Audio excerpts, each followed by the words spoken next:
Beneath the sun-scorched sands of Giza, a secret tomb lies hidden in darkness. Known as the Osiris Shaft, this place is as mysterious as it is dangerous. Few have dared to enter its flooded depths, and those who do speak of a treacherous descent into an eerie underworld. Far below the bustle of tourists and camels on the surface, an ancient labyrinth awaits, its silence broken only by the drip of water echoing off stone walls.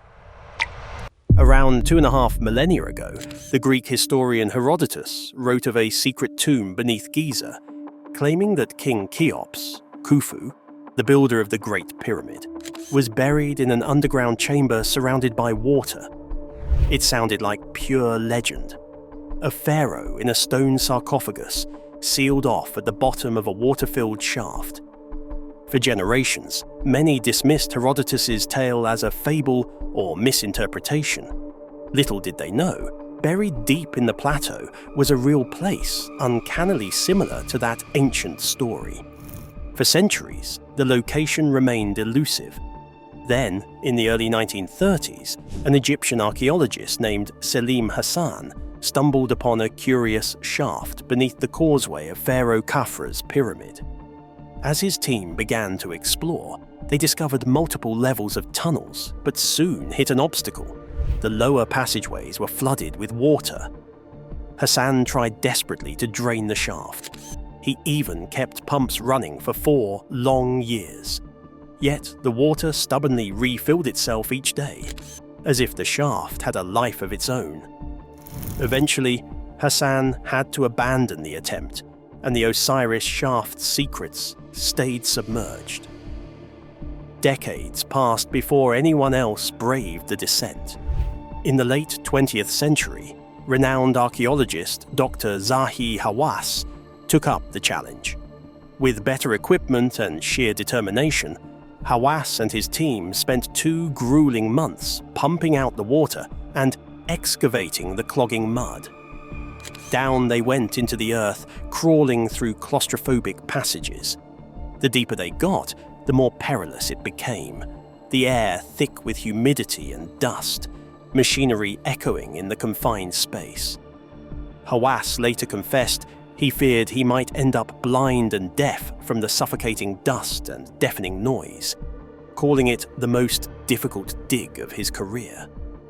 But at long last, their lights pierced places no living soul had seen for thousands of years. What they found was astonishing. Beneath the desert floor lay a hidden complex of chambers carved into the bedrock. On the second level down, some 40 feet below ground, they entered a chamber flanked by 7 side rooms. In 2 of those rooms lay hulking stone sarcophagi gathering dust in the dark. The team also discovered fragments of pottery and scattered human bones across the chamber floors. Lab tests later showed these artifacts dated to around the 5th century BC, more than 2,000 years ago, long after the pyramids were built, meaning people of a later era had ventured down here, perhaps for arcane rituals or burials. Even in Egypt's later dynasties, the Osiris Shaft was significant, though its true purpose remained unclear. Finally, Hawass's team reached the 3rd and deepest level, nearly 90 feet down.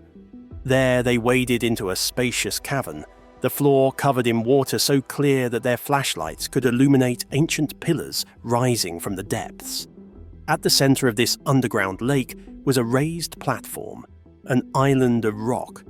Resting on it was a gargantuan granite sarcophagus, its lid pushed aside.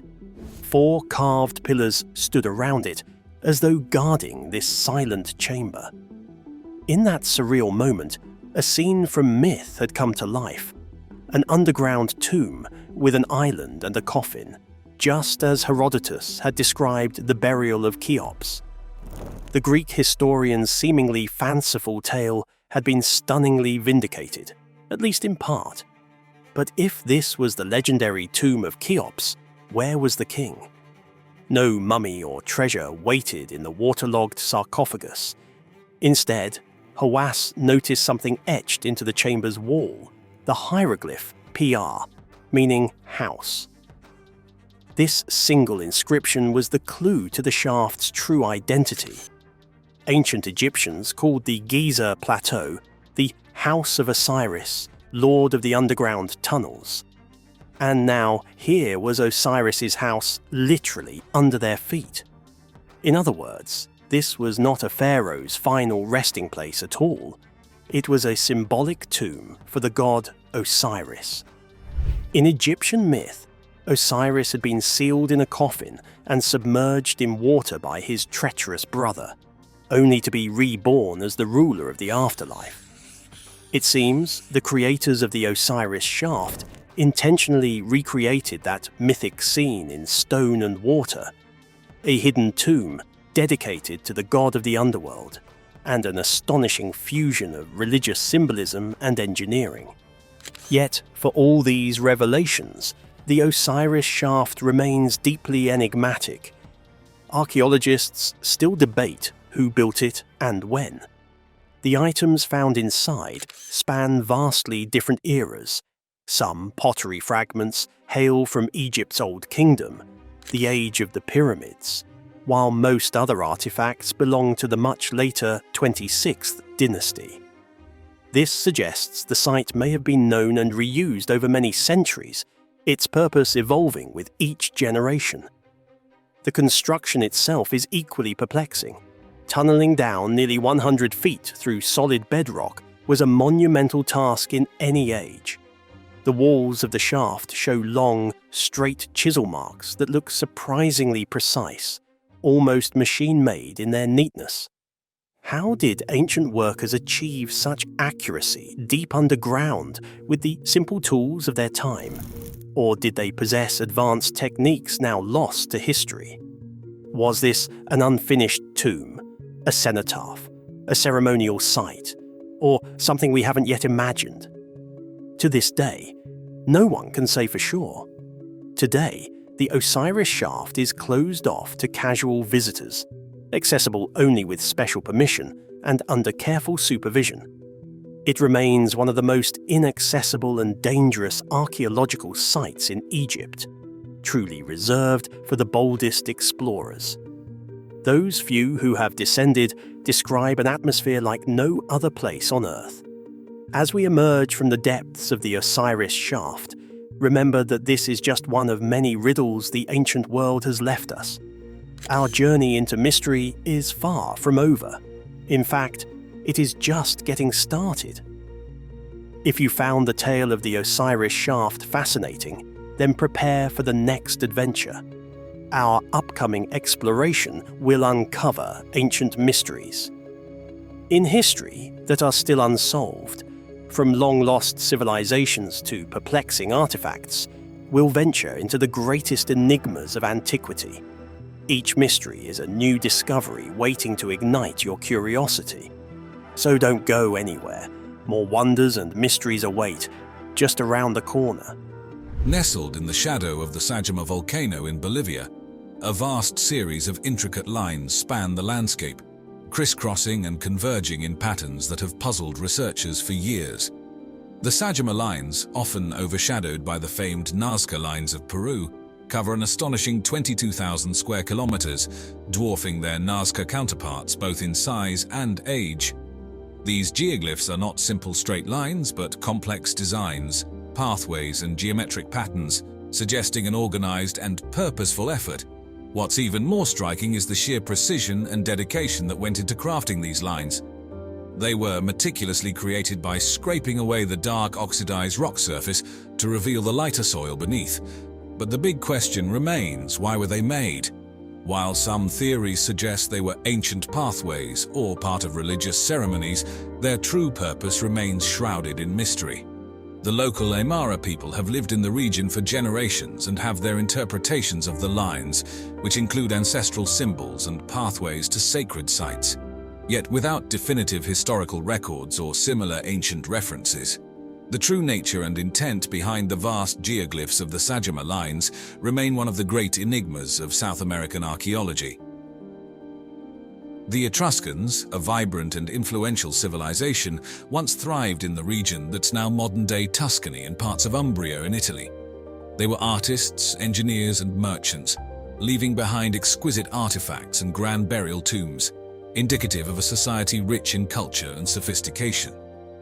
But among the remnants of this once thriving civilization lies a lingering mystery: their unique language. While many inscriptions and texts in the Etruscan language have been discovered, our understanding remains superficial. The Etruscans adopted a variant of the Greek alphabet, allowing us to pronounce the words, but comprehending the true meaning is another matter altogether. Despite numerous attempts at decipherment, large portions of the language stay elusive. We've discerned names, some religious words, and elements of grammar, but comprehensive texts remain frustratingly just out of grasp. The mystery is deepened by the Etruscans' historical significance. They played crucial roles in the development of Roman civilization, influencing its art, culture, and even religion. The fact that we cannot fully understand their language creates a significant gap in our comprehension of ancient Mediterranean history. Without a Rosetta Stone-type artifact or a more considerable bilingual text, the secrets of the Etruscan language might remain locked away. A testament to an ancient civilization that still whispers its enigmas to the modern world. Nestled deep within the Bayan Kara Ula Mountains on the border between China and Tibet, a discovery in 1938 captivated the world. An expedition led by Dr. Chi Pute uncovered a series of cave tombs, and within them a collection of stone discs reminiscent of modern-day phonograph records. These became known as the dropa stones. Measuring about 12 inches in diameter, each stone had a continuous spiral groove, originating from the center and spiraling outwards. When analyzed, these grooves were found to be tiny hieroglyphs, inscriptions of an unknown origin. The story deepened when the narrative of the hieroglyphs was purportedly deciphered years later, suggesting a tale of a spacecraft that crashed in the region 12,000 years ago. The inhabitants of that ship, called the Dropa, found themselves stranded on Earth, unable to return to their home planet. The implications were sensational, hinting at ancient extraterrestrial contact. However, concrete evidence remains elusive. While some believe the Dropa stones are genuine artifacts showcasing an ancient alien encounter, others argue they might be a hoax or a misinterpretation of natural geology. The stones themselves have become elusive, with many supposedly held in private collections, away from public view or further study. Their origin, meaning, and significance remain enigmatic, providing tantalizing hints but no concrete answers. The Rosetta Stone, discovered in 1799, is often hailed as one of archaeology's most significant finds. Before its discovery, the ancient Egyptian hieroglyphic script was an indecipherable code, lost to time. But the Rosetta Stone provided the critical key to unlocking it, bridging a link between the modern world and ancient Egypt. This slab of granodiorite, found near the town of Rashid in the Nile Delta, bore a decree issued in 196 BCE, written in 3 scripts: ancient Egyptian hieroglyphs, Demotic script, and ancient Greek. The beauty of the stone was the content. Each script essentially said the same thing. Scholars, particularly Jean-François Champollion, realized they could use the known Greek text as a reference to decode the mysterious hieroglyphs. The process was challenging, requiring intense study, cross-referencing, and the piecing together of linguistic patterns. But by 1822, Champollion announced his decipherment of the first few lines of the hieroglyphs, and with continued work, the ancient Egyptian language opened up like a book. For the first time in over a millennium, we could read the words of the pharaohs, the stories of priests, and the tales of everyday citizens, breathing life into a civilization that had long passed. The Rosetta Stone, now housed in the British Museum, stands as a testament to human perseverance and the enduring desire to connect with our past. In a world of ancient stories and mysteries, perhaps none has captured the imagination as fervently as the tale of the lost city of Atlantis. Originating from the writings of the ancient philosopher Plato in his dialogues Timaeus and Critias, Atlantis was described as a powerful and advanced kingdom that existed about 9,000 years before his time. According to Plato, Atlantis was a naval power lying in front of the Pillars of Hercules, and in a single day and night of misfortune sank into the ocean, disappearing forever. The story has been a subject of intrigue, debate, and a myriad of interpretations. Was Plato's description purely allegorical, meant to deliver a philosophical message, or was he documenting a genuine historical truth, a tale passed down through the ages?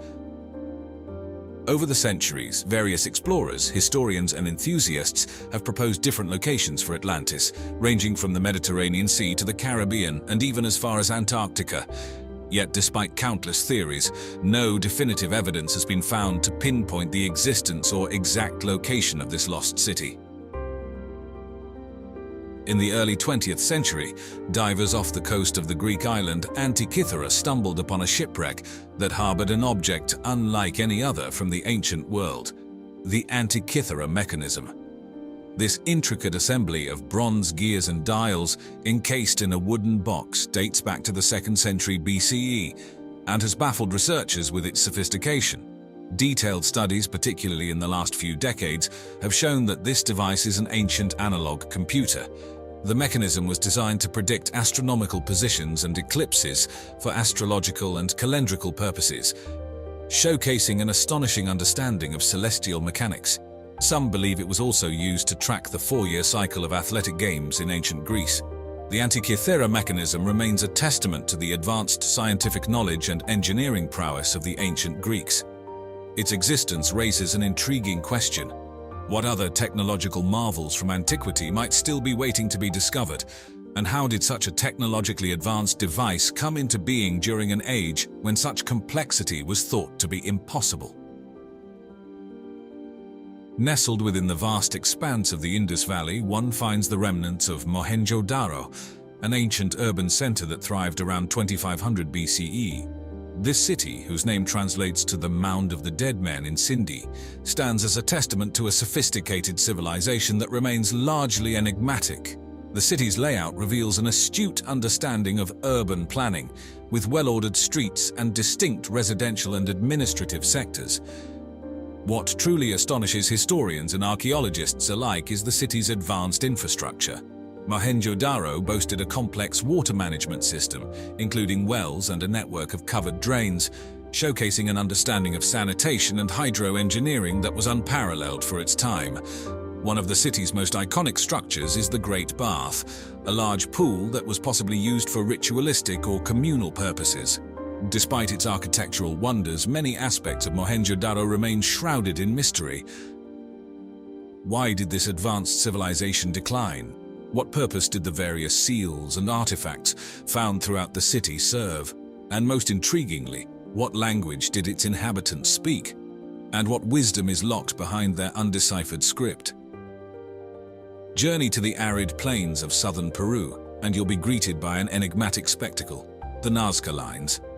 These enormous geoglyphs, spanning several miles, were etched into the ground by the ancient Nazca people between 500 BCE and 500 CE.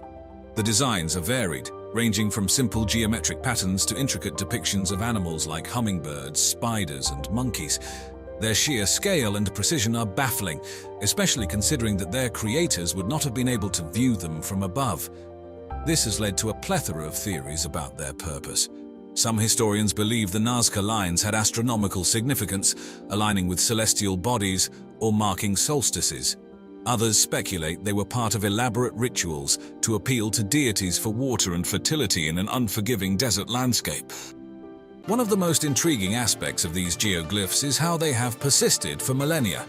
The region's dry climate and infrequent rain have played a part, but so too has the Nazca people's ingenuity.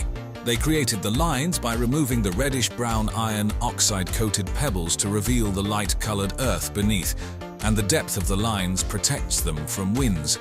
A combination of nature and human foresight has preserved these ancient messages, waiting for us to fully unravel their mysteries. And as always, I hope you enjoyed our video. Thanks for watching.